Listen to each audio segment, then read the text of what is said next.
All right. Hello, home service pros. Welcome to the Battle Plan Marketing Podcast, episode number 168. And we are continuing our series, book review with the, oh, come on, get in there. There you go. There we go. Million Dollar Contracting with Mr. Kim Hopkins, part 8. Having an awesome time reviewing this book. So thank you, Kim, for sharing so much time. Welcome to the show, sir. Thank you, Mark. Appreciate it. All right, we're on to chapter, let's see, number 8, sales. So let's talk about sales. Maybe start with the reverse, I think. What customers do we not want? And when we start out, we want everybody, right? We're just trying to get out of the ground and we'll take any customer, usually home service. So why do we not want to do that, or maybe eventually evolve to a different philosophy there? Yeah, that's true. Of course, when you're starving, and there's some semi-rotten food out there, maybe you're going to eat it. And so the first thing you need to do is not need bad customers. You just don't, it, something like, let's say 100% of good customers would be great. Okay. But 100% of bad customers and you'll go out of business. But if you have about 50% of the workload that you could handle, and you could combine some bad customers with some good, you might eke out a living. But basically, you got to get something with some cash flow coming in. But it's better to have, I'd say, only work half the time with good customers than all the time with bad customers. I mean, Yeah. almost for sure. I'd rather do that. You'll save a lot of time and you'll save a lot of money and a lot of heartache and a lot of emotional upset if you avoid certain kind of customers. And I have a list in the book somewhere. Yeah, yeah, exactly. It's at the end of this chapter, but I kind of liked starting with it because, we all fall victim to servicing a client who turns out to be more of a problem than, an asset to our company. So maybe what are some of the signals, that we should look out for, and the guys and gals out there should look out for as far as, this might be a bad road to go down. Mhm. First, a bad communicator. That's the key right away. There's so many ways to be a bad communicator. Like the ideal communicator gives you all the information you need. So you get a duplication of information from them to you, and you like the information that you duplicate. Like it's both of those things are true. Like if you say, "What's your address?" I mean, I've had insane customers not want to give me their address to go to their house until we're in the truck and we're going to drive there. And like, It's a secret. right. And like, that's a red flag. Yeah. Like what's wrong with them? What are they thinking? What am I going to do if I have it, and I can put it in the computer so I can actually get there? So that would be an example. But a lot of times Yeah. you call them and they're really slow to answer the phone, or when they do answer the phone, you don't really get it. Like you say, "Hi, this is Joe from Joe's Electric," or something, and they're like quiet, quiet, and then maybe they say hello, and like it gives you no clue. Like they're the ones that want your work. Like why aren't they saying, "Hi, I called you and this is what I want"? But anyway, just there's difficult communication of so many different ways. Or if they start complaining about all the contractors that have been bad to them in the past, Yeah. or explain from the beginning that they don't want you to try to take advantage of them because they're really smart business people. Like just almost anything that strikes you as weird or unpleasant, where it's not like a pleasant conversation, bail right away. Just say, "I'm sorry, I don't think that we're competent enough to handle you. Like you seem like a really great business person, and we're not." So, like I've done that a million times in the past. I haven't been on the front lines of dispatch in a very long time, but Right. when that's one of the things I train my dispatchers. I say, "Listen, when they start complaining about this and about that, and are you going to show up on time? And are you going to do this? And why don't you do this? Because like, I'm not sure I like your attitude." Like you just say, "You know what? I can tell already that you deserve a better electrician or a plumber or whatever. We're just not I just don't think we're competent enough to deal with, the things that you need us to do, really. And then they right away back up. Oh no, no, no, you're fine, you're fine. Because Yeah. they've had many life experiences with people trying to bail on them in the past, and Yes. they get what's happening. So you just say you got to be firm. You just say, no, really, I'm telling you, like, this isn't going to go well because we're not going to meet your expectations. No, I'm an easygoing guy, you son of a bitch. No, but really, we're not going to. Yep. You know, Exactly. Distrustful. Yeah. it's even worth a bad Yelp review, which is what these people are inclined to want to do. I called them and they were really rude to me, the bastards. And then you have to send something back saying, well, when our policy is after 3 times warning you not to swear, like, we have to hang up. That's our policy. So, you right. know, they, but anyway, yeah, bad communicators in many ways is the number one thing. Another is if they try to chisel you down on prices. Another is they're obviously lying, which it goes back to bad communicating again, where they say, "Well, I've already had 4 bids, and yours is the most expensive. You think you can go down?" Right. No, not only that, but I think I can't even go to your house, because you know if they're trying to get the best from you, they don't care if you live or die. That's not the right kind of customer you want. You want someone that wants to exchange with you and you each benefit. It's a win-win situation. If you're right. not going to have a win-win situation, don't do it. So part of the win is you make money. Okay, granted. So that's a big win because that's what you're a business to do. But there's also getting a job done properly when you're still in emotional shape to enjoy the money you're going to make. You need to, and then the customer has to win, in my opinion. And if they're designed to be unhappy before you even start the job, they're not going to be happy when you're done with the job. Right. So you just want to avoid those situations. And there are people out there. I'm not going to mention any prominent politicians right now, but it's not so much that they want to win. They actually want you to lose. Like, that's when they know they won. And Yeah. it's important that they win and you lose. And if they can't do it any other way, they'll find a way to try to chisel you with the money, or they'll make you come back for no reason, or they'll complain anyway. You know, so you want people that want you to win. They want you to share a group activity. You're a team, they need a job done. They have money to exchange. You need money. You have a job to exchange. And they're grateful. They're happy. And so those are the good kind of customers. And if it's not that, it's something else. And whatever it is, don't try to avoid it. And do that by more promotion. Get more options so that you don't have to do that. Better lead flow. Yeah. Yeah. Absolutely. So you can pick and choose. Yeah. How about people who complain about the previous guy who was out or Yeah, that's work done in the like past? I've had 11 electricians and 19 plumbers and 97 house painters, and every one of them screwed me. Yep. So are you gonna screw me? Yes, I am. So therefore, Right. Exactly. Yeah. clearly, statistically, it's 100 to 1 that I wouldn't, apparently. So, no, Right. we're not gonna go to a customer like that. And by the way, if you're a homeowner and, on the opposite of that is when a contractor shows up and starts complaining about customers, run, run from that Right. contractor. Yeah.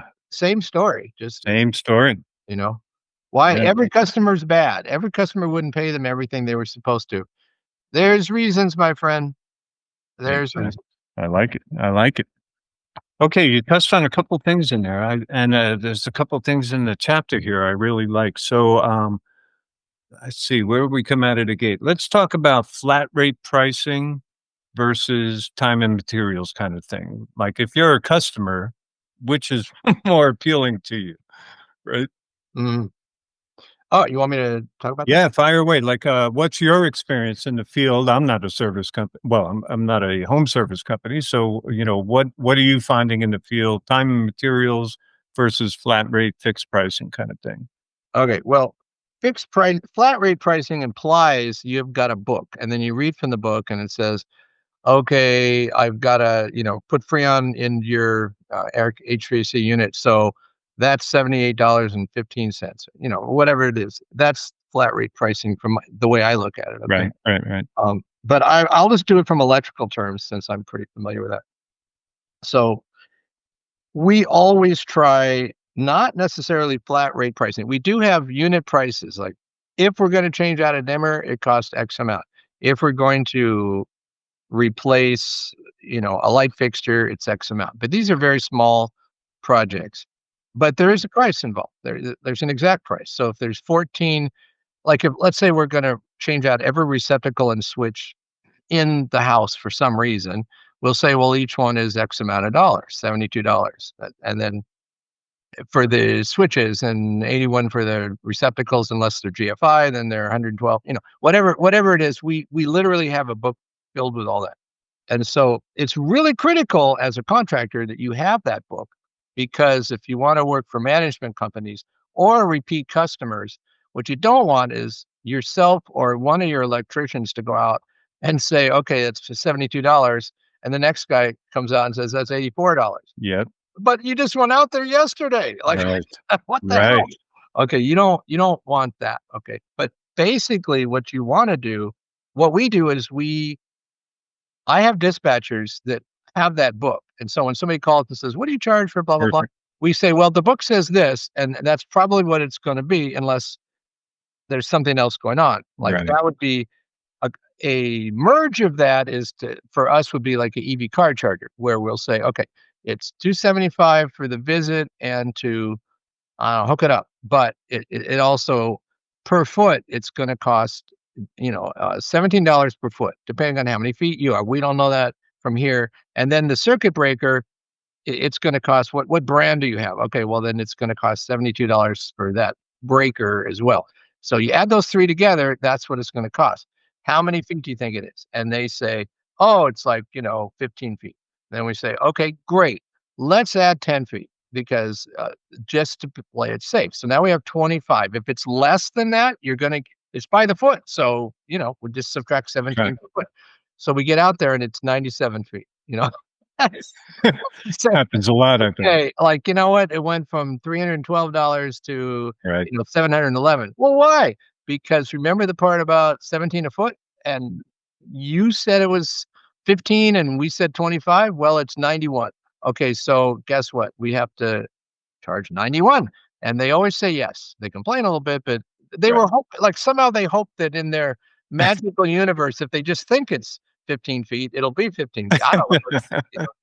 So my favorite was a facilities manager, the professional. That's their job to Yep. manage this kind of thing in a commercial building.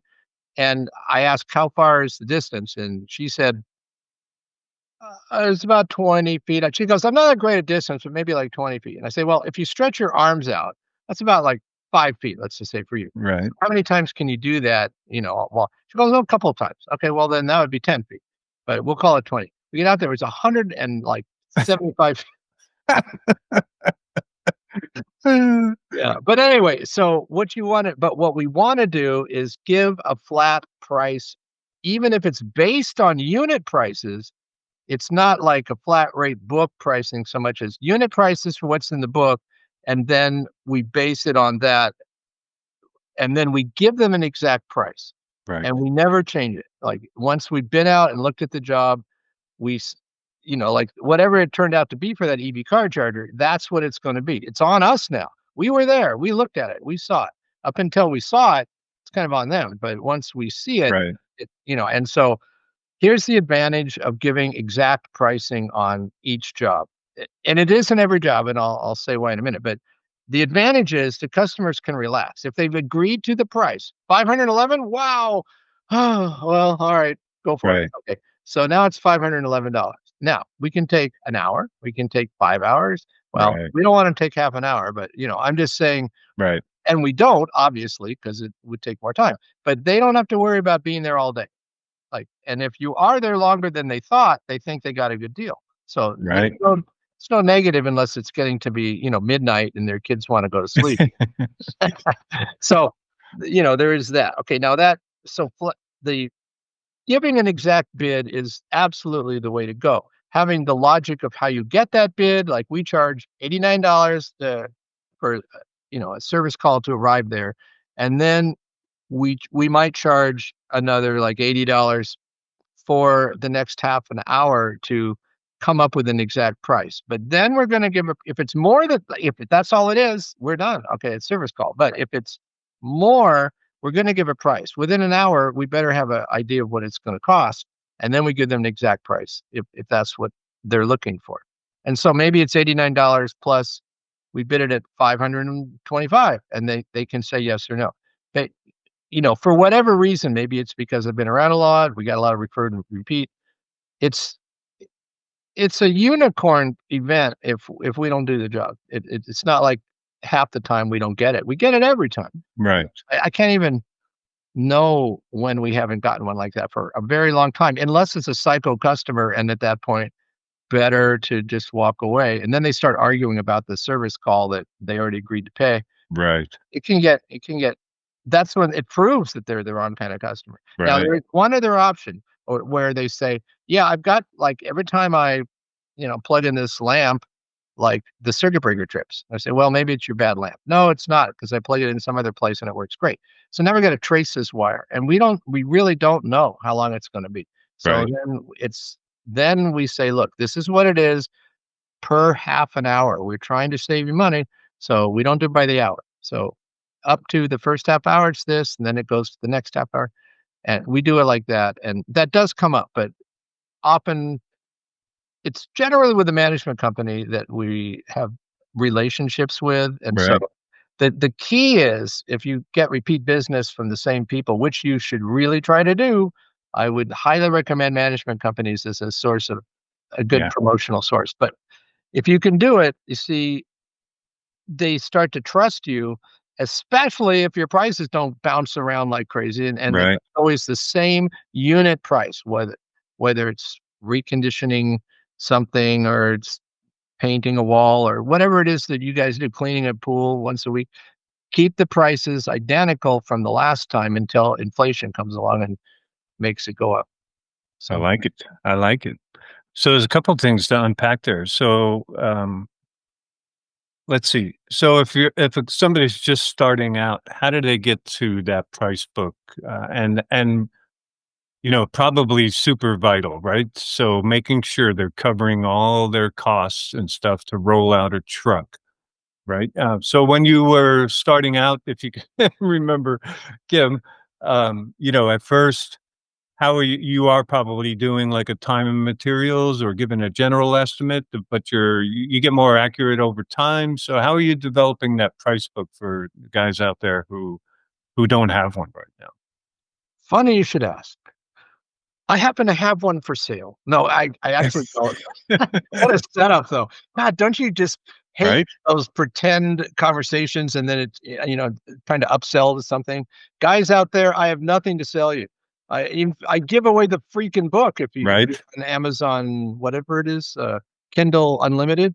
I'm not trying to make one penny off of Right. it. It's just flat out information for you guys. Because you know why? It worked. I have plenty of money. So Yeah. I'm Yeah. going on a luxury cruise to Alaska tomorrow, Right. and I'm on the Neptune suite or whatever it is that you can be on to Nice. watching the glaciers go by, and I'm on the bow of the boat, so I've got this enormous Beautiful. the only one on the ship, like a balcony that is Oh, nice. like where we have our breakfast out there, and it's with the Sweet. concierge so I'm just telling you guys, it's doable. Not by that's not what a normal contractor's experience is at the end of their career, but that's why I wrote the book. Like, it works, but you gotta, like, persist and do it, and the book, from my point, is free. At least the author's not making a penny off of it. I Yeah. doubt it. I mean, I don't know, this doesn't cost me much, and guys, Mark is doing all the heavy lifting here. He's the one asking me all the questions. Out my mouth, I just say whatever comes to my mind. I don't even barely remember what I wrote. It's There been a couple of years now, but, like, if you want to buy the book and duplicate it, and you can actually reach me through the book, and if you got like yeah. a question after you read it or while you're reading it, Okay. But anyway, so what was your question? How do we develop that price Oh, book? yeah, yeah, yeah. Yeah, Okay. yeah. So when I started working out of the trunk of a sedan.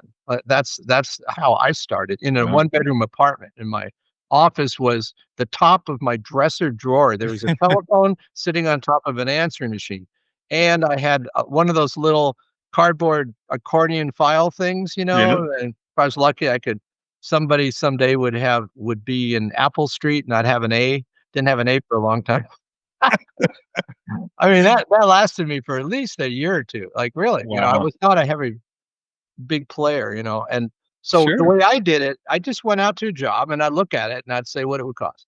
That's how on the phone they'd say, "Well, what do you charge for," because I put a quarter page in the yellow pages, quarter page ad back then. Okay. We're talking 45 years ago. Right, right. That was the only thing. That was what worked in the city For anyway. those who are too young, that's the Google of our generation. Yeah, something like that. Yeah, and anyway, it was the biggest you could have is a quarter page ad, and for what the hell, I just decided to commit to it because Mhm. you didn't have to pay it all at one time, and then every month I hope to make enough money to pay for the ad, at least that. Anyway, it worked out. And I always answered the phone, but that's a whole other, story. Yeah. So, uh, the pricing was just set up. I'm trying to remember. They'd call, "Can you do this?" I'd say, "Yeah." "Well, how much does it cost?" "Oh, I don't think it's really that big of a deal. All you're asking for is a couple lights here and there, and why don't come out there and I'll give you a price." And then I'd go out there and give them a price.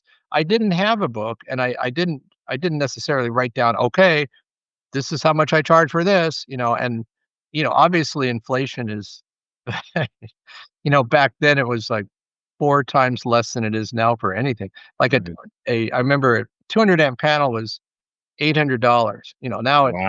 Now it's like 36. So yeah, it's about 4 Yeah. times, yeah, it's about 400% since I started, something like that. But point is, I didn't have management companies. I didn't know what I was doing. I was working for general contractors that wouldn't pay me, so I didn't have to worry about Well. what it cost. So they never paid me anyway. You know,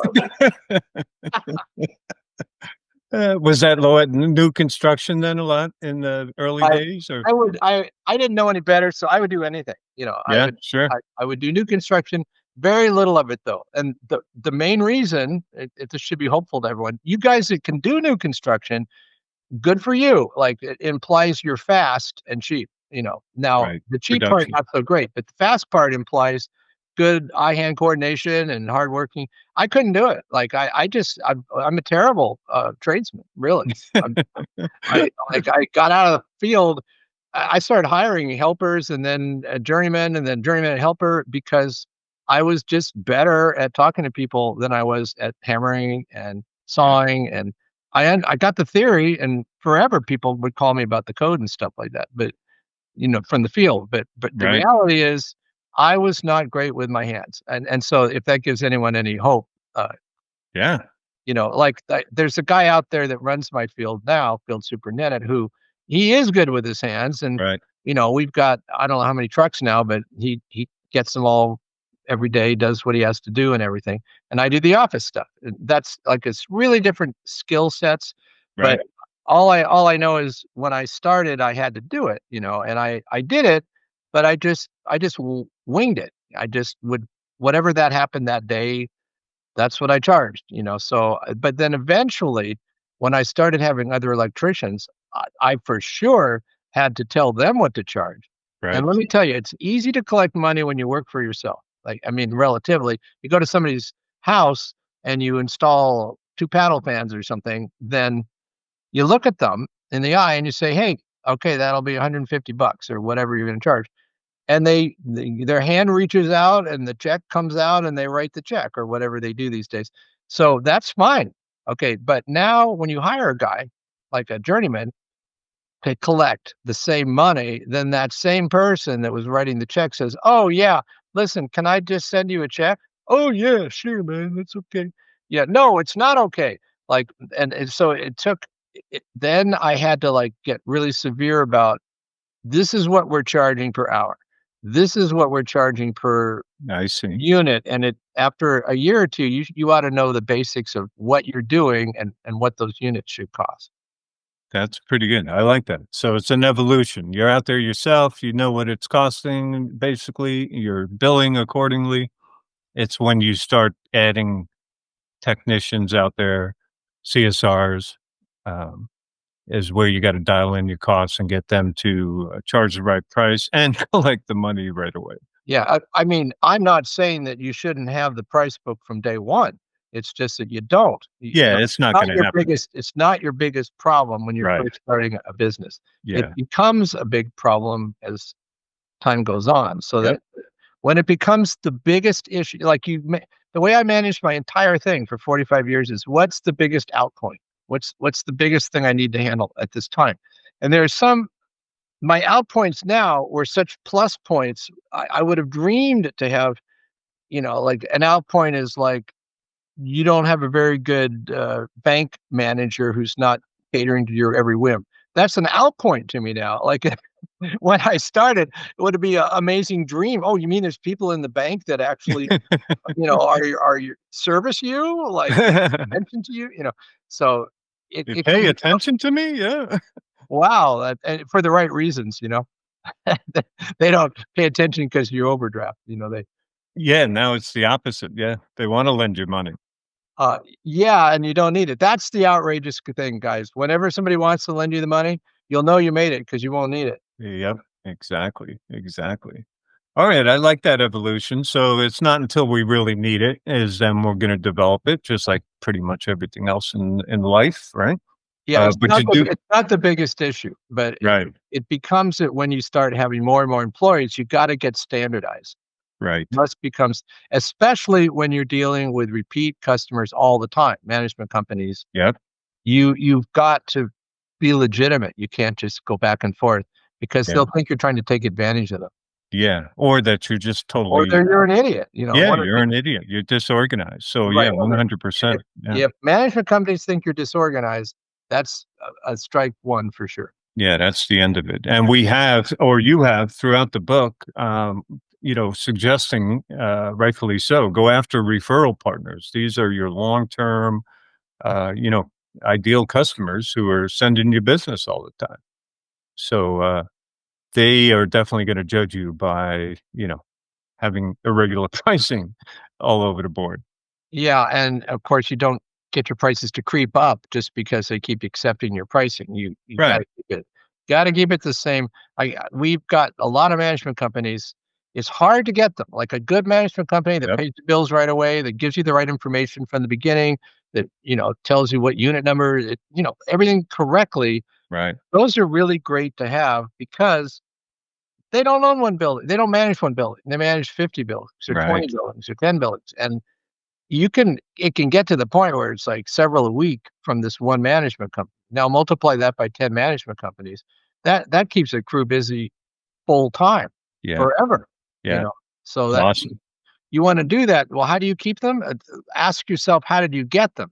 And they'll say things like, "Well, the last guy, he just sometimes couldn't do it," or Right. "We got too busy," or, "He just didn't seem to, like, respond fast enough," or blah, blah, blah, blah, and it's always a complaint. Man, listen to those complaints for that management company. Right. Don't do those things, and then you'll keep that. Just do the things that they didn't do. It's Do good, that. yeah, you can get educated right there. What, pluses and minuses, you know? Okay, I like, so we have a price book, but before that, we have, let's say, a phone call or, an incoming lead at some point, and then it becomes a phone call and your CSR team, right? And now we're giving a free estimate on the phone, right? But we're, Yeah, in free your phone case estimates. sorry? You can even promote that. You say, "Listen, we do free estimates even we do them on the phone. You don't even like it's so Right, convenient for you." And then they say, "Well, we want you to come out and spend 5 hours here." You say, "Well, no, it says free phone estimates." right. Like, so Exact be careful, don't say free estimates because that can get you into trouble. Free phone estimate, Oh, I see. that is Nice. I like that. way better, way better. I like that, and now you're not rolling trucks, because again, 40 years ago, 30 years ago, it was a little cheaper to roll the truck out to somebody, but now you got, crazy insurance prices and, workers' comp and all this stuff, so it's a lot to roll out a truck. So we start with a free phone estimate, and then you do have I think you said $89 earlier, to roll out the truck. Like a yeah, a service call. Uh-huh. Okay, so in that phone call, that free phone estimate, we're describing, okay, this is what we think you have, and this is the price right now, and we charge $89 to roll out a truck. Does that get applied to the repairs? Did they ask you that question? If there's time, like, by the time, $89, half an hour goes pretty fast, Yep. so it's not even break even. It costs more than $89 Yep. for to have a truck arrive and be there for half an hour. But it's fine because it's very rare. It does happen. It's more like the other day, meaning Sunday no, Saturday. Yeah, last Saturday, what's today? Tuesday, right? Uh-huh. Yeah, so 3 days ago, I had a slow leak in my tire. So I took it to a tire shop, and I called them at, like, 7:30. This is You wanna know a good company? Listen to this, okay? This is how you get somebody like me, a a seasoned, gnarly, pessimistic, jaded guy to, like, be a rabid, fan. Okay, this is what they did. First, I needed it. I'm busy. I'm going to Alaska. I got things to do to get ready for this kind of thing. My wife has pneumonia. She's just barely good enough to stay home and do what she does. Because she's gotten healthier and healthier. But I've been making all of her food and freezing it, and so she didn't have to cook by an open flame because she's got oxygen. I don't want her to blow up while I'm gone. But she's healthy enough. It's just she needs oxygen boost, Anyway, so and she wants her own retreat, herself. She can't wait to kick me out. And point is, but I'm busy, okay? I got a whole full Saturday of things to do. I didn't need on Friday night to realize I got a slow leak in one of my tires. Mm, So I called, they open at 8 o'clock. So I call them at American Tire Warehouse or something. I call them at 7:15 just on the off chance that at least I'll verify I've got the number on my smartphone so I can call them later. And some guy answers, and I say, "Hey, listen, man, I'm kind of busy and I really need service. Like, I just got a full slow leak. Can you just come in at exactly 8 o'clock? What do you think? Can I like get handled?" He goes, "Well, we've got appointments, but oh, wait a minute, that's 8:30. Yeah, come on in." So I got there at 10 minutes till 8 or something, and I got all settled in, and they took my car and they did what they had to do, and it took them like half an hour, and they worked the whole time. Don't ask me why it would take so long. They had to take it off the car, take it off the rim, do the this, do that, and they mhm. patched. And maybe the first time in my life, they didn't say, "Oh, it's on the side, so we can't do it," and they can't patch it. They actually could patch it. So Nice. they did. And so now it's time to leave, and it's been like half an hour. It's like great service. And I say, and they hand me the keys. He's holding the keys out. I say, "Well, dude, like, aren't you forgetting something?" I thought I'd be clever and cute. Because no. I said, "Well, how about a bill? Like, how about if I pay you?" He goes, "Oh, no, it's free of What? charge."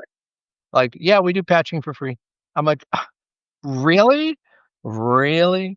And, I went home and I wrote a really great review, and I put it on Yelp, and I copied it, and I put it on Google, and they do everything right because they asked me to do it after I'd already done it. I did it faster than they could even. Their admin is sort of like my own company. As soon as we're done with the job, we ask then, how did we do? Right. There's a whole system which I won't go into now about getting rid of the ones that they hate you, which doesn't happen anyway in my company. But anyway, the point is, it got done, and then they thanked me within a day. A live person or a really nice chat GPT or somebody like Right. actually wrote, "We're thrilled that you were so happy with our." Okay, now, do you think I'm gonna go back to that company and buy Yeah. tires? Right. And I'm the kind of guy that doesn't care what I pay either. So Right. they're not gonna give me like the cheapies. They'll do whatever they do. That is service. Okay, Yeah. that's what you guys wanna do out there. You do that, and you do that for like, well, with my company, 45 years. You can't stop the customers from calling. Like, it's Right. just like, you know how many people that is? Like, we do thousands Wow. a Yeah. year now. And maybe my promotion maybe keeps one crew busy out of trucks and trucks and trucks. Everything else, repeat and mostly referred. Nice. Referrals are out the window. And Nice. these days I'm doing these 20, $30,000 jobs routinely. Like there's no more weeks of less than a six-figure gross sales week. Sweet. The majority of that is coming in on five or six of the bigger projects for management companies that Right. have buildings that they need big jobs done for. Multi-home buildings. Exactly. And if we did anything less than give them maybe 10% more than they expected, which we do, they would not be like that. Yep. I wouldn't be chatting here. I would never would Right. have written the book. I'd be out there doing jobs still. Right. That last 10%, just do 10% more. I think we talked about that in the early days. Yeah. Yeah. Exactly. 10% more. Yeah. Yeah. I And it have a doesn't similar even take any story. effort. You just have to be a nice person. That's the thing. You Yeah. don't have to be clever. You don't have to be Yep. Machiavellian. You don't have to manipulate people. Right. Just be nice. Just Yep. what would you do for your mom or Right. your friend? No, not even your mom. A lot of people take advantage of their mom. They get stuff from their mom. Like, how about your best friend? Like, think about your friend. What would you do for them? Yeah, they're going to pay you for the job, but you give them a little bit extra, Yeah. Yeah. Treat everybody like that. and I they'll have a treat you back. similar story. I have a auto AC guy here that like 30 years ago, company A told me I needed a whatever, $1,500 compressor, and I was like, oh man, and I shopped it around. I found this guy out in a rural kind of area, and it's got a little, like 4-car shed or whatever in his acreage property. Anyway, same thing. Small. The guy goes, "Oh, it's just this simple little thing." He fixed it in mere moments, and same thing. He said, "I'll see you next time. No bill." Now 30 something years later, we go to that guy whenever we have a problem. We don't go anywhere else. We've referred him, over and over and over again. Probably sent him 20 customers in the last 30 years or something. So think of that, the magic of that, right? Yeah, yeah. You're getting honest work from the guy. Like, he could have charged you $50 or something, or he could have Yep. gotten like probably 15, 20, $30,000 of work since then. Yeah, exactly, man. And that $50, what would that pay in a Google ad? Like one click? It's Right. like it's so disproportionately worth it to get people to want you to succeed and be there for them next time. Yeah, yeah, So, yeah. yeah, exactly. Beautiful. All right, I like that. So free phone estimates, we got a charge to roll out a truck that may or may not get applied to the work. And we talked about flat rate price or, that free phone estimate anyway of a fixed price. And hopefully that's fixed. Um, Now let's go into the sales process. So what is the customer? I think a lot of times we as contractors or whatever, um, we don't always look at what is the benefit that the customers. I like how you wrote in here is two things: what they want and what they need. So talk about that discovery process a little, Kim. Okay. I had a guy this morning. Really rare that I don't. I've had like one phone call this morning. One of my office staff called me and wanted me to talk to this guy. This guy wanted to know if we did a certain kind of esoteric job, which we don't do. It's this weird thing. But he was an apartment guy, owned two buildings, and I said, well, that's not your big word. What about the insurance companies telling you if you have the wrong kind of panel, you have to replace them all? How about that? He goes, Right. oh yeah, I've got a guy for that like already, so I'm not, he's already going to do that. So okay, but it developed that was going to cost him two main panel upgrades, one for each building. It's going to be like $200,000 worth of work. And I told him, well, okay, now that you told me that, I just want you to know there's probably a way to do that job for $15,000, like not 200. And he's like, no, I don't think so. No, no. And anyway, I'm not going to go into the details, but I'm right. Like there is a way to make that job be almost, I mean, not even 10% of what he was willing to pay Crazy. to somebody else that he hadn't even signed a contract with yet. He was just about to sign. So I said, look, I'm not trying to even sell you this job. I'm merely telling you, you're not even going to benefit by changing your main panels. you're getting exactly what you started with. It's just the insurance company will say that there's a different brand name on your panel. That it's there's no perceived value for you or the tenants or anything. You're going to pay a lot of money, but you could pay a lot less if you want. Anyway, so I worked out a way where he can do that, and I had my what I call a customer care person at my company send him the information to get that to happen, and I referred him to a new insurance broker because the one he had wouldn't give him this option, and find the right Oh, company. I see. So I'm now the insurance broker is gonna, like, refer me. Actually, they already do. Nice. I'm gonna make a lot of money off that, Beautiful. a lot of profit, like, for all these other buildings and stuff. Maybe not on this one. This took me a Eventually. 10-minute phone call. Okay, but that 10-minute phone call will result, I am sure, in, I don't know, next year, $100,000 or something like that. Right. That's what service you just take everyone in front of you and you service them the best way you can. And it's not about any one job. It's not about making the most money. It's not withholding information so you make a lot more profit on a job, even when they don't know. But see, I knew what the customer needed. He Right. wanted something else. He wanted to get a cheap price on a $200,000 job. He needed to not do that job at all. Yeah, right. Right. And so there's a big difference. And if you do what they need, and if you tell them why they need this, then they will want what they need eventually. And then they'll like you when you tell them what they need, even if it's more expensive, and that can happen too. Yep. Sometimes I'll refuse to do a job, say it's not good enough. It's not going to work for you in the long run. You need to spend a little more and do it this way. I don't care. It's always about what they need, but with good communication. And one final thing, though, you do not cast pearls before swine.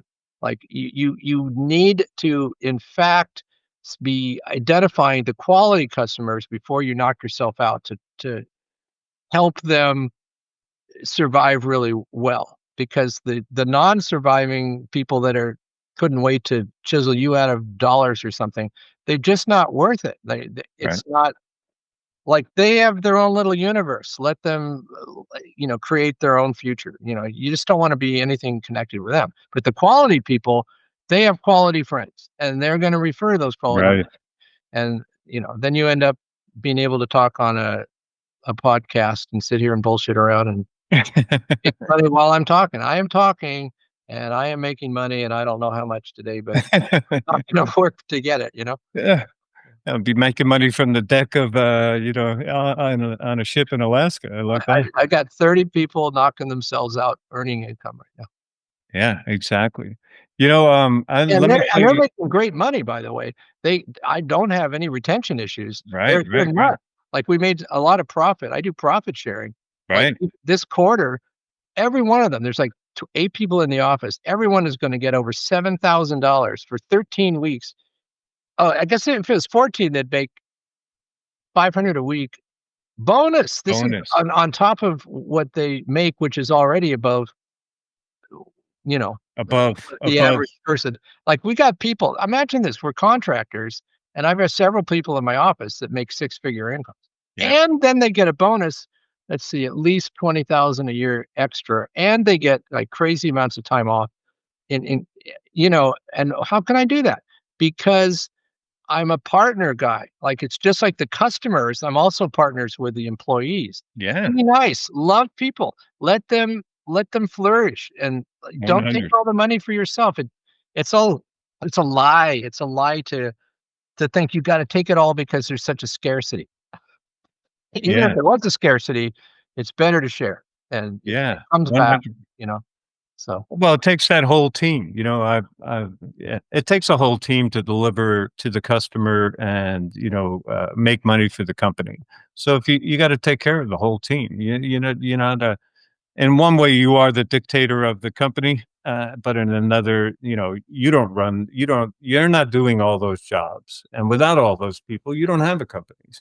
None of us do. So, right, like, you take care of them. can't even do all their jobs. I have to No, I'm so exactly. such an imbecile now. Like, how could I can't possibly do QuickBooks or even the computer system we now have. We're using, Service Titan? Yeah, service let's just say Service Titan, which it is. That's one of the things we do, and it's really hard to get started. Like, it's Definitely. not an easy thing. No. I've got an IT guy, one of Right. my guys, and he is pretty good at this kind of stuff, but to train all the employees and do all Right. this stuff, it takes a lot. But Yeah. there's something about sales which maybe you were gonna bring up, and I just wanna say it while I remember it on sales. Another key thing about sales is you let your promotion do a lot of your sales for you, and I wanna explain that, okay? Because 'Cause we're on sales, that's our Yep. topic. Okay? Yeah. So, first of all, promotion is not sales. Promotion is attracting people's Right. attention. That's all. Just, I have an analogy in the book, which I'm not gonna waste time on, but the bottom line is you get people to say, "Oh, I need this service, and here's a company that does it." That's all promotion is, okay? Yep. Then when they call you, here's the key why it connects to sales is if you've done your promotion right, all sales is it backs up the promises that the promotion made. Mhm. So, a good promotion is not the owner of Joe's plumbing service just shot the, mayor of your town. Yeah, now everybody knows about Joe's plumbing service, but maybe not in the best way. Okay, but if the owner of the Joe's Plumbing, saved a little girl and, while they were, pumping out their sewer system or something like that, she was drowning in the sewer. That's a great picture. Like, okay, like that's then they wanna call. They wanna help you or they're interested in you, and because it turns out that somehow in that promotion, it talks about people think you're the best promotion, see, these days is all about testimonials that are on Yelp and Yes. Google and stuff, and they do it all for you. This guy's the best ever. They came out in the middle of the night and they did this, or Right. they 2 guys charged this amount and they charged half that price and did twice the job. Blah, blah, blah. Whatever they say, you don't have to brag. Like, Right. that's it's like a cross the promotion of, like, they found your company and they're reading the reviews. That's flat out promotion, okay? Yeah. But they're reading your reviews. Now you're getting into the sales aspects, and you just wanna do enough sales to get them to want to contact you, and all they wanna do when they contact you is find out if you're going to deliver on the promises that were made in the promotion. Like, you're gonna show up on time, you're gonna be nice, you're gonna have fair pricing, and you're gonna do the job honestly and in the time requirements they need. That kinda thing. And Boom. if you can do that, you got a job, you sold a job. So the reason I'm saying all that is because if you get big enough, you don't have to be the greatest salesperson in the world. You need to understand promotion way more than sales. If you get Way more. promotion figured out, Yep. see, when they call you and they say, "Do you do this? Do you do that?" You don't sell them. You just state the truth. You just say, Yep. "Yeah, we're open from 8 to 5. Yeah, we've got 2 electricians that are available on Tuesday. Looks like your job should take about 2 hours. So, if you want us to do it, yeah, it'll probably cost less than $500." I'm exaggerating whatever my dispatchers say. They say a much better job of it. But the bottom line is all that's happening is that the guy or the girl at the other end of the line is qualifying that company. Right. Are they nice? Are they competent? Are they honest? Are they going to be able to be there in the time frame? And is their pricing that? And so it's really, really relatively simple to train your dispatchers to be your salespeople. You don't need a fancy schmancy salesperson anymore. Right. And there are companies out there that have a different business model. They charge literally triple for doing simple jobs that another, like, I'll just say electricians, we would charge $150 to replace a circuit breaker, let's say. They'll charge 600. The same freaking job, okay, but they need to be a salesperson. Like the technician that goes out there, they won't even give prices over the phone. They just say, "We'll it's 95 for an evaluation fee, and then we'll tell you." And the hook is you've just paid $95, so now you only have to pay Yep. 100 more. Right. It's the whole thing is awful. It's like manipulating and this and Yep. that. And they don't get any more repeat business because the guy's Right. raped, and so they gotta keep advertising, and they put in 4 times as much advertising budget as we have, and that's all the profit that I don't make. Like, we make the same amount of money. Right. It's just that my customers are happy. And it's way more important because next year I still have those customers. And then I have the same number next year and the same number next year. 45 years later, I've got a couple of repeat business. And Right. they don't. Right. They're out there advertising brand new again every year, you know. Yep. I like you touched on those, so that was beautiful, how you went into what the customer is looking for. Those were my next questions. So, beware the buyer who talks about, price and poor contractors in the past and why should I trust you kind of thing. Mhm. And, as you just pointed out, embrace the customer who's looking for values. So the things that are important to them are, you mentioned, like, when can you get out here? Do you back up your work? Are your people licensed, insured, whatever? It's all about them. We'll get the job done. We back it up 100%. If we have to come back out, there's no additional charge, those kinds of things. Yeah, lifetime warranty, which is I started Lifetime that warranty. in LA. I don't know anyone who did that, and, like, 45 years ago, I put it right on my yellow page ad, lifetime warranty on all our work, Nice. and Nice. and now there's lifetime warranties all over the place. And a lot of people advertise lifetime warranty now, and there's no reason not to. Like, man, if you can't, like, twist 2 wires together as an electrician, let's say, I mean, I'm not warranting, like, let's say, a The circuit breaker. parts. Sure, I didn't build it, but Right. in terms of labor, and yeah, it makes me a lot of money because Yeah. never I mean, first of all, if something went wrong with our job, and every maybe out of 1 out of 100 jobs, something was missed or something, let's just say. Yeah. We get a phone call the next day. We don't get a phone call 2 years later. Like, we Right. get a phone call the very next day, and we would come out anyway. Right. So, why not just have a lifetime warranty? And then it's always something else, and because it's something else, we charge for it. We Yep. we we always warn the customer, and they're happy to pay. Well, Yeah. they understand why they do pay anyway. Yeah. Exactly. So, good Well, lifetime warranty, good idea, guys. say again? It's a good idea, guys. Lifetime warranty. Lifetime warranty. Yeah, 100%. Back your work, And that's what, the customer is looking for, right? That they want to feel, are you going to be clean? Are you going to be on time? These are the things that matter more than price to your ideal customer. Right, and I gotta say the reviews are so much taking care of that now. Yeah. I haven't done it in a while, but when I read my own company's reviews, Yeah. they're very complimentary, and they eventually pick up on all these things.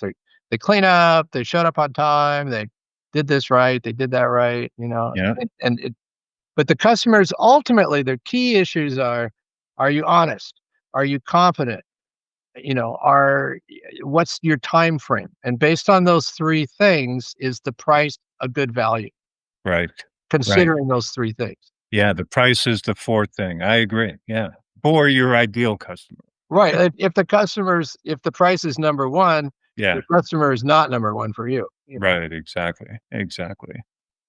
All right. We could go on forever, Ken, but you've got a cruise ship calling you, Yeah, and I appreciate the time. So, we're going to keep it going. We got some more of the book to go through.